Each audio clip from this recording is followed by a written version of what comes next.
ಚಂದ್ರ ಮೋಡಗಳ ಮರೆಯಲ್ಲಿ ಬಚ್ಚಿಟ್ಕೊಂಡಿದ್ದ. ಸ್ವಲ್ಪ ಸ್ವಲ್ಪ ತಂಪಾದ ಗಾಳಿ ಬೀಸ್ತಾ ಇತ್ತು. ಹಳ್ಳಿ ರೋಡು ತುಂಬಾ ಪ್ರಶಾಂತವಾಗಿತ್ತು.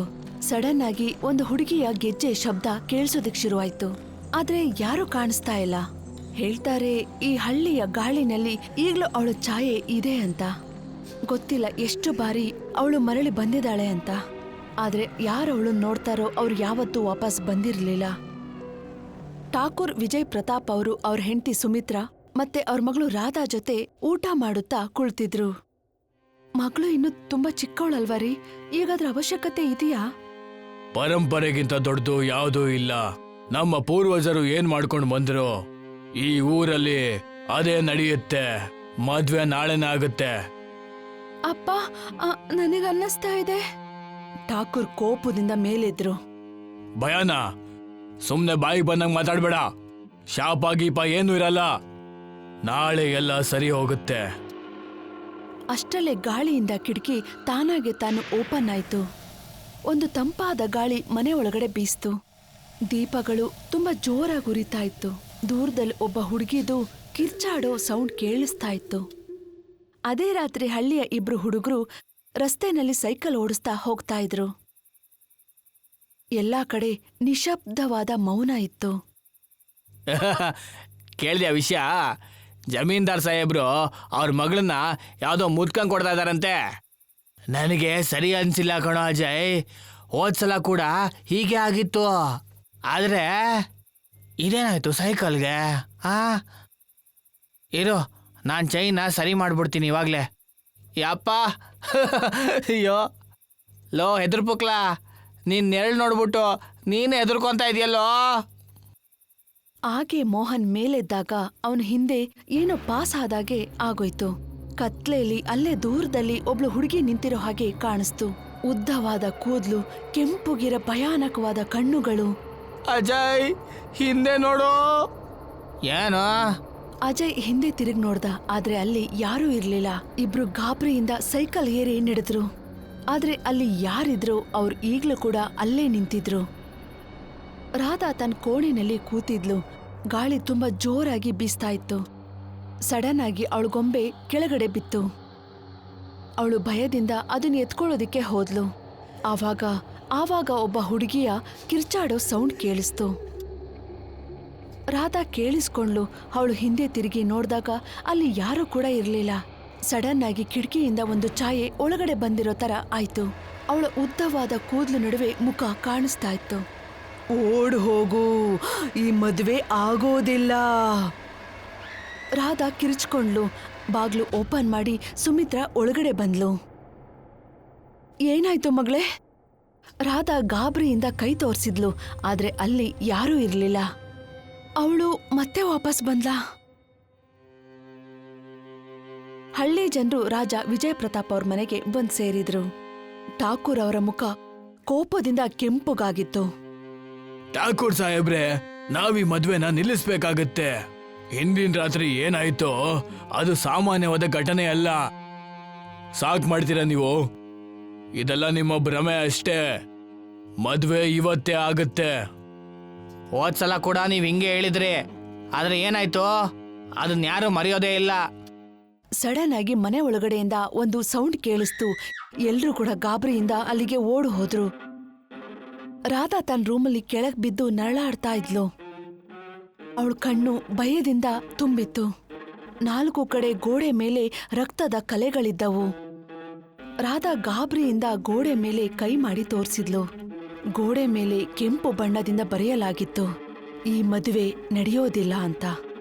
ಠಾಕೂರ್ ಅವ್ರಿಗೆ ತುಂಬಾನೇ ಕೋಪ ಬಂತು. ಕೋಪದಿಂದ ಮುಷ್ಟಿನ ಬಿಗಿ ಹಿಡಿದ್ರು. ಇದೆಲ್ಲ ಬೇಡ್ದಿರೋ ಮಾತಷ್ಟೇ.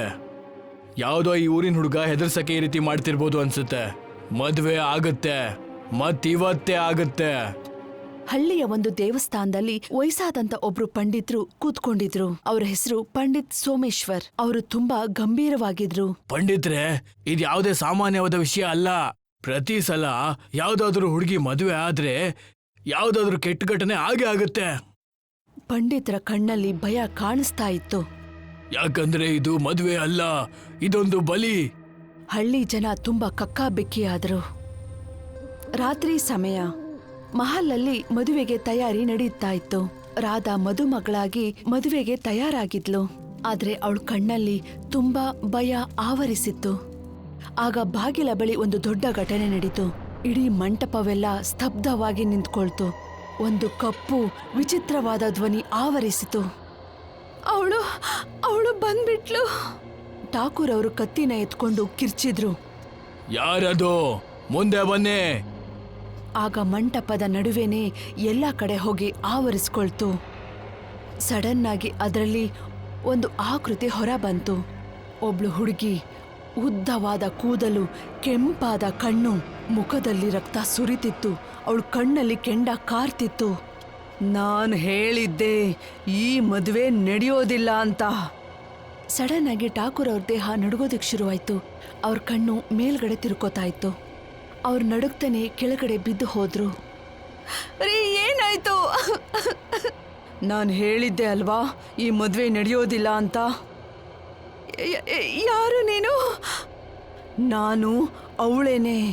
ಯಾರನ್ನ ಈ ಮಹಲಿಂದ ಹೊರಗೆ ಹಾಕಿದ್ರು, ಅವಳನ್ನ ಬಲವಂತವಾಗಿ ಎಲ್ಲ ಸೇರಿ ಸಾಯಿಸಿದ್ರು, ಅವಳೇ ನಾನು. ಗೊತ್ತಾಯ್ತಾ? ಮಹಲ್ ಮೊದ್ಲಿನ ತರ ಚೆನ್ನಾಗಿತ್ತು. ಮಂಟಪ ರೆಡಿ ಆಗಿತ್ತು.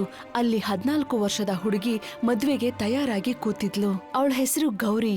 ಮುಖದ ಮೇಲೆ ಭಯ ಮತ್ತು ಅಮಾಯಕತನದಿಂದ ಕೂತಿದ್ಲು. ಅಮ್ಮ, ನನಗ್ ದಯವಿಟ್ಟು ಮದ್ವೆ ಮಾಡಬೇಡಿ. ನಾನಿನ್ನು ಚಿಕ್ಕವಳು. ನಮಗ್ ಬೇರೆ ದಾರಿ ಇಲ್ಲ ಮಗಳೇ. ಠಾಕೂರ್ ಸಾಹೇಬ್ರು ಹೇಗ್ ಹೇಳ್ತಾರೋ ಹಾಗೆ ನಡ್ಕೋಬೇಕು. ಠಾಕೂರ್ ವಿಜಯ್ ಪ್ರತಾಪ್ ಅವ್ರ ತಂದೆ ಠಾಕೂರ್ ರಣಬೀರ್ ಸಿಂಗ್ ಮಂಟಪದ ಹತ್ತಿರ ನಿಂತ್ಕೊಂಡಿದ್ರು. ಅವ್ರ ಕಣ್ಣಲ್ಲಿ ಕ್ರೂರತೆ ಎದ್ದು ಕಾಣಿಸ್ತಾ ಇತ್ತು. ಅವ್ರ ಪೂಜಾರಿಗೆ ಸನ್ನೆ ಮಾಡಿದ್ರು. ಮದ್ವೆ ಶುರು ಮಾಡಿ. ಪೂಜಾರಿ ಮಂತ್ರ ಪಠಣೆ ಶುರು ಮಾಡಿದ್ರು. ಗೌರಿ ನಡುಕ್ತಾ ಅಲ್ಲೇ ಕೂತಿದ್ಲು. ಆಗ ಸಡನ್ ಆಗಿ ಅವಳ ಉಸಿರು ಜಾಸ್ತಿ ಆಯ್ತಾ ಹೋಯ್ತು. ಅವಳು ಅಲ್ಲೇ ಕೆಳಗೆ ಬಿದ್ದು ಹೋದ್ಲು. ಆಗ ಅವಳ ಕೈಯಿಂದ ವಿಷದ ಬಾಟಲ್ ಕೆಳಗ್ ಬಿತ್ತು. ಗೌರಿ ತನ್ನ ಪ್ರಾಣನ ಬಿಡೋದ್ರಲ್ಲಿದ್ಲು. ಅವಳ ಕಣ್ಣು ಮೇಲ್ ಹೋಗ್ತಾ ಇತ್ತು. ಆಗ್ಲೂ ಕೂಡ ಠಾಕೂರ್ ರಣಬೀರ್ ಸಿಂಗ್ ಕೋಪದಲ್ಲಿ ಕಿರ್ಚ್ತಾ ಇದ್ರು. ಈ ಹುಚ್ಚಿನ ಎಬ್ಸಿ. ಬಹುಶಃ ವಿಷ ಕುಡ್ದಿರ್ಬೇಕು ಅನ್ಸುತ್ತೆ. ಏನೇ ಆಗಲಿ ಇವಳು ಮದ್ವೆ ಪೂರ್ತಿ ಆಗ್ಬೇಕು. ಇದು ನಮ್ಮ ವಂಶದ ಮರ್ಯಾದೆ ಪ್ರಶ್ನೆ. ಗೌರಿ ದೇಹದಿಂದ ಅಚಾನಕ್ಕಾಗಿ ರಕ್ತ ಸುರಿತಾ ಇತ್ತು. ಅವಳ ಮೂಗು ಮತ್ತು ಬಾಯಿಯಿಂದ ರಕ್ತ ಹರಿಯುತ್ತಿತ್ತು. ಮತ್ತೆ ನೋಡ್ತಿದ್ದ ಹಾಗೆ ಅವಳು ತನ್ನ ಉಸಿರನ್ನ ಬಿಟ್ಟಿದ್ಲು. ಮಂಟಪ ಎಲ್ಲ ರಕ್ತದಿಂದ ತುಂಬಿತ್ತು. ಅಯ್ಯಯ್ಯೋ, ಇದೇನಾಯ್ತು ನೋಡಿ, ಇದೇನಾಯ್ತು? ಗೌರಿ ದೇಹನ ಒಂದು ಬಿಳಿ ಬಟ್ಟೆಯಿಂದ ಸುತ್ತಿ ಮಹಲ್ನ ಬಾವಿನಲ್ಲಿ ಬಿಸಾಕ್ತಾರೆ. ಎಲ್ಲವೂ ಗೊತ್ತಿಲ್ಲದ ಹಾಗೆ ಮುಗಿಸಿಬಿಡ್ತಾರೆ. ರಾಧಾ ಮತ್ತೆ ಹಳ್ಳಿಯವರೆಲ್ಲ ಈ ವಿಷಯನ ಗೌರಿ ಬಾಯಿಂದನೇ ಕೇಳಿ ತಿಳ್ಕೋತಾ ಇದ್ರು. ಇವಾಗ ಹೇಳಿ, ಈ ಮದ್ವೆ ನಡಿಬೇಕಾ? ನಮ್ಮಿಂದ ತುಂಬಾ ದೊಡ್ಡ ತಪ್ಪಾಗಿದೆ. ನಾವು ನಿಮ್ಗೆ ನ್ಯಾಯ ಕೊಡಿಸ್ತೀವಿ. ಗೌರಿ ಅಕ್ಕ, ನಾನ್ ನಿಮ್ ತರ ಸಾಯೋದಿಲ್ಲ. ನಾನು ಕೂಡ ಈ ಅನ್ಯಾಯಕ್ಕೆ ನಿಮ್ ಜೊತೆಯಾಗಿ ನಿಂತ್ಕೋತೀನಿ. ಇವಾಗ ನಾನು ಮುಕ್ತಳಾದೆ. ಸಡನ್ ಆಗಿ ಮಹಲಲ್ಲಿ ಒಂದು ಬೆಳಕು ಕಾಣಿಸ್ಕೊಳ್ಳುತ್ತೆ. ಅದರಲ್ಲಿ ಗೌರಿಯ ಆತ್ಮ ಲೀನವಾಗಿ ಹೋಗುತ್ತೆ. ಮಹಲ್ ಈಗ ಶಾಂತಿಯಾಗಿ ಇತ್ತು. ಹಳ್ಳಿಯ ಜನ ಹೆಣ್ಮಕ್ಳ ಮದುವೆ ವಿಚಾರದಲ್ಲಿ ಸ್ವಲ್ಪ ಎಚ್ಚರಿಕೆ ವಹಿಸೋದಿಕ್ಕೆ ಶುರು ಮಾಡಿದ್ರು. ಇನ್ ಮುಂದೆ ಈ ಊರಲ್ಲಿ ಯಾವುದೇ ಹುಡುಗಿಗೆ ತನ್ನ ಇಷ್ಟದ ವಿರುದ್ಧವಾಗಿ ಮದ್ವೆ ಆಗಲ್ಲ. ಗೌರಿ ಅಕ್ಕ, ಇನ್ ಮುಂದೆ ಯಾವುದೇ ಹೆಣ್ಮಗಳು ನಿಮ್ ತರ ಸಾಯೋದಿಲ್ಲ. ಇದು ನಾನ್ ಕೊಡ್ತಾ ಇರೋ ಪ್ರಾಮಿಸ್ ನಿಮ್ಗೆ. ದೇವಸ್ಥಾನದ ಗಂಟೆ ತಾನಾಗೆ ತಾನು ಬಾರಿಸೋದಿಕ್ಕೆ ಶುರುವಾಯ್ತು. ಈಗ್ಲೂ ಕೂಡ ಗೌರಿಯ ಆತ್ಮ ಅಲ್ಲೇ ಇದೆ ಅಂತ ಅವರೆಲ್ಲರ ನಂಬಿಕೆ ಆಗಿದೆ. ಮತ್ತವಳಿಗೆ ಮುಕ್ತಿ ಕೂಡ ಸಿಕ್ಕಿದೆ.